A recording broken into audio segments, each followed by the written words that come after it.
아마 요즘에 이런 기분 드는 분들 많이 계실 겁니다. 이 세상 돈의 규칙이 뭔가 조용히 바뀌고 있는 건 맞는 것 같은데 정작 지금 나는 그 회의실 바깥에 서 있는 느낌이요. 이런 일들이 늘 그렇습니다. 이 큰 공사일수록 또 소리 없이 진행이 되고요. 개인 투자자가 가장 늦게 알게 되죠. 그래서 오늘 이야기는 바로 그 회의실 안에서 시작을 합니다. 이 스위스에서 바질이라는 도시가 있는데요. 거기에 국제결제은행, 줄여가지고 BIS라는 기관이 있습니다. 전 세계 중앙은행들이 모여가지고 돈의 규칙을 상의하는 곳이기 때문에 별명이 중앙은행들의 중앙은행입니다. 그리고 그 건물에서 12년 가까이 전 세계 금융의 설계도를 그려온 한국 사람이 한 명 있었는데요. 근데 이분이 올해 3월달 짐을 싸가지고 서울로 왔습니다. 한국은행 총재가 된 건데요. 그리고 취임 2달 남짓 만에 유럽 한복판에서 폭탄 같은 한 문장을 던졌습니다. 이제 나라의 빈문서, 국채까지도 토큰으로 만들 때가 됐다라는 폭탄 선언인데요. 그리고 이 한 문장이 왜 리플 홀더분들에게 남일이 아닌지 오늘 그 뒷이야기들 샅샅이 파헤쳐 보도록 하겠습니다. 먼저 이 사람이 누군지부터 보셔야 되겠죠. 이름은 신현송입니다. 2024년부터 BIS에서 경제보좌관 겸 조사국장을 지냈는데요. 유럽이나 미국 출신이 아닌 사람으로는 처음으로 그 자리에 오른 인물이고, 쉽게 말씀드려서 전 세계 중앙은행들의 두뇌 역할을 12년 가까이 한 대단한 사람입니다. 그리고 2023년 여름 이분이 이끌고 있는 조직이 보고서를 하나 냅니다. 그 제목이 바로 미래 화폐 시스템의 청사진, 핵심 단어가 바로 통합 원장이었습니다. 이게 어려운 말 같지만 별거 아니에요. 지금 금융 같은 경우는 가게마다 건물이 따로예요. 주식은 이 건물, 돈은 저 건물, 그래서 뭘 사고 팔면은 정산에 몇 날 며칠이 걸립니다. 여기서 통합 원장은요, 그 가게들을 전부 한 건물에 입점시켜가지고 돈과 물건이 그 자리에서 동시에 손바뀌게 만드는 장부고, 당시에 신현송 본인이 직접 말을 했습니다. 이 중앙은행 돈이랑 은행 돈과 자산을 전부 다 토큰으로 만들어가지고 한 판 위에 올리면요, 시장이 돈이 움직이는 방식 자체가 바뀌는 게임 체인저가 된다는 거고, 여기서 토큰이라는 말도 한번 짚고 갈게요. 이 종이 상품권을 모바일 상품권으로 바꾸는 것처럼 자산들을 디지털 조각으로 만들어가지고 장부 위에서 바로 주고받게 하는 게 바로 토큰화입니다. 근데 이 보고서는 코인 응원가가 절대 아니었어요. 오히려 그 반대였습니다. 그래서 그 얘기는 잠시 뒤에 하고요. 먼저 이 설계도가 어디까지 갔는지부터 살펴볼게요. 2025년 6월 BIS가 후속 보고서를 냅니다. 이번에는 훨씬 더 구체적인 보고서였는데, 이 미래 금융의 뼈대는 세 가지 토큰이다. 중앙은행 돈, 은행 예금, 그리고 국채, 이 세 개를 한 장부에 올리는 게 그 다음 단계다라고 못을 박았습니다. 그리고 국채가 뭔지도 한번 쉽게 할게요. 지금 나라가 돈을 빌리면서 써주는 차용증입니다.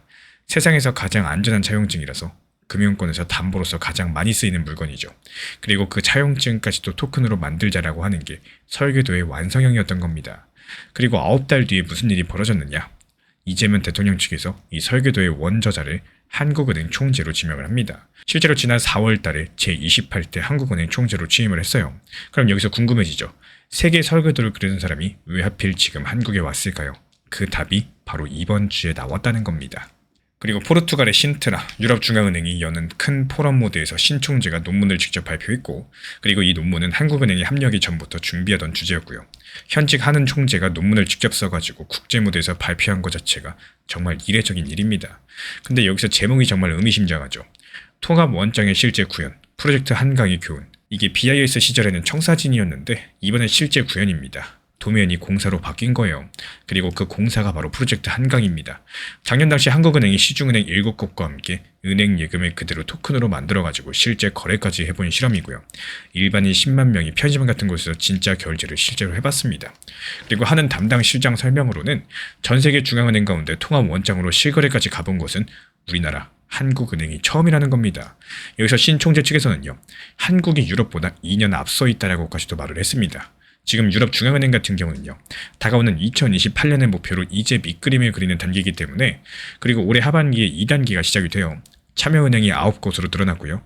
전기차 충전 보조금이나 공공기관 업무 추진비 같은 나랏돈 집행에서 이 시스템을 사용을 합니다. 심지어 탄소 배출권이랑 디지털 채권은 이미 시험까지도 마쳤고요.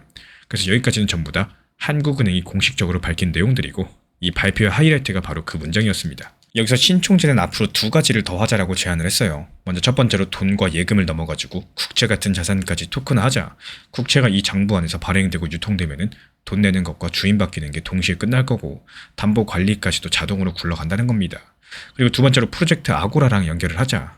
그리고 아고라는 미국 유럽권을 포함해가지고 8개 나라 중앙은행이랑 40개가 넘는 금융회사가 모여서요, 여러 나라의 토큰 돈을 한 판에서 주고받는 국경 간의 결제 실험입니다.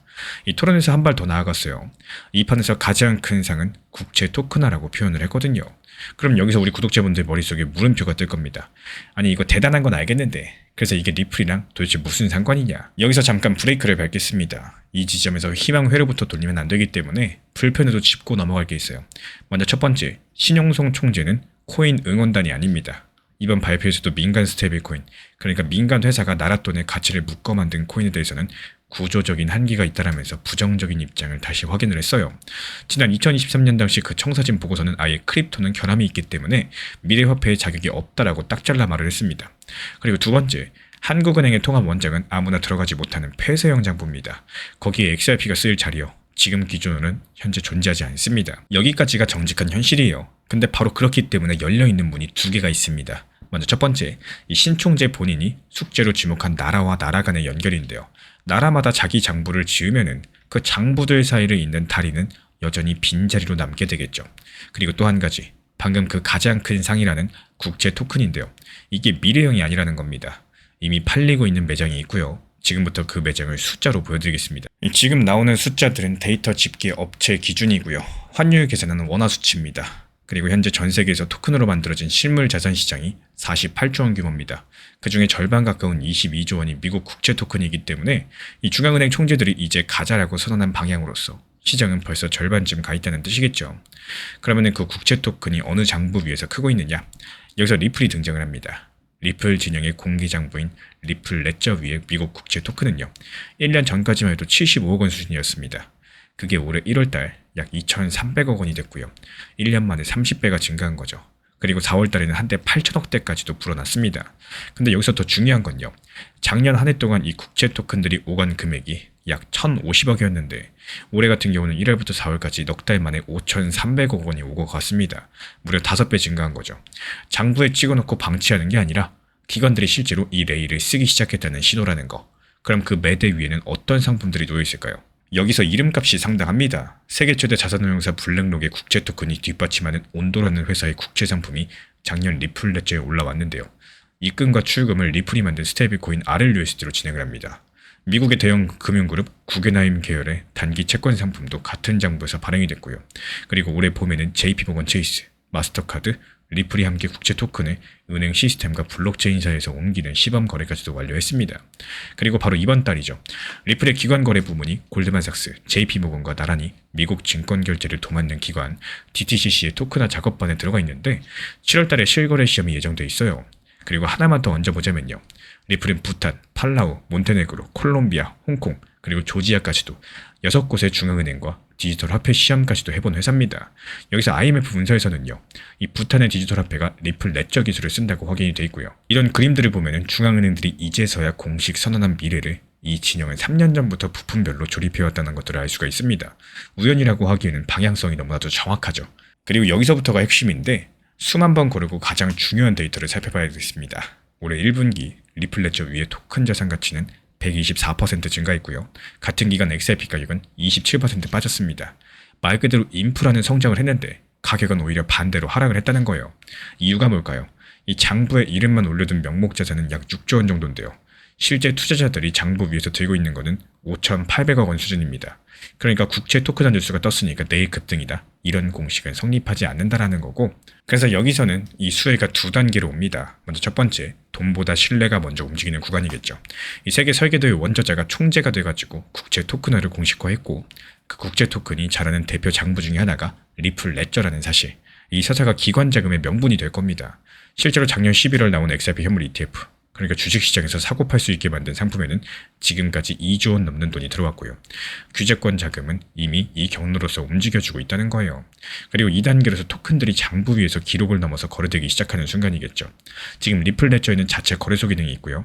그리고 그 판의 기본 연결 자산이 XRP이기 때문에 거래가 붙어야 비로소 XRP의 유동성이 실제로 쓰일 겁니다. 이체량이 넉 달 만에 5배가 된 게 바로 그 초입 신호겠죠. 그래서 지켜볼 체크포인트는 딱 3개입니다.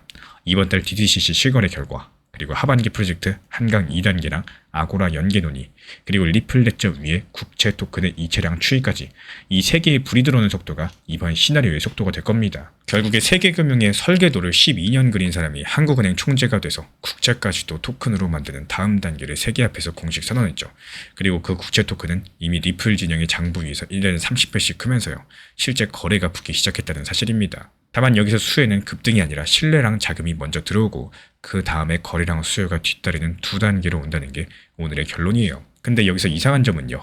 이 한국은행 신용성 총재는 스테이블 코인에 낙제점을 줬는데 아까 그 국채 토큰 매장을 계산대에는 왜 리플의 스테이블 코인 RLUSD가 돈 역할을 하고 있을까요? 낙제성 취급받는 시장에서 왜 하필 리플 스테이블 코인 RLUSD가 새로운 질서의 계산대를 차지하고 있는지 이번 이야기는 다음 영상에서 이어가도록 하겠습니다. 지금 투자에서 가장 어려운 순간은 손실이 아니라 수익이 났을 때 경우가 많습니다. 매수할 때 비교적으로 쉽게 결정을 하면서도 막상 수익 생기면 더 상승할 것 같은 이런 기대감들 때문에 매도를 계속해서 미루게 된다는 거예요. 하지만 수익 같은 경우는 실현을 하셔야지 비로소 내 것이 되죠.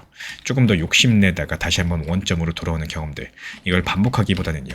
계획한 구간들에서 차분하게 마무리하는 습관들을 만드는 것들이 정말 중요하다는 말씀을 드리고 싶습니다. 특히나 지금 같은 시장은 투자 심리를 연습하기에 정말 좋은 시점이다. 그렇기 때문에 매수보다 매도가 어렵다는 사실을 인정을 하시고요. 계획대로 한번 실천하는 연습들을 한번 계속 해보시기를 진심으로 응원 도움 드리도록 하겠습니다. 최근에 시장이 너무 답답하다 보니까 정보방 입장에 대해서 문의 주시는 분들께서 많아지셨어요.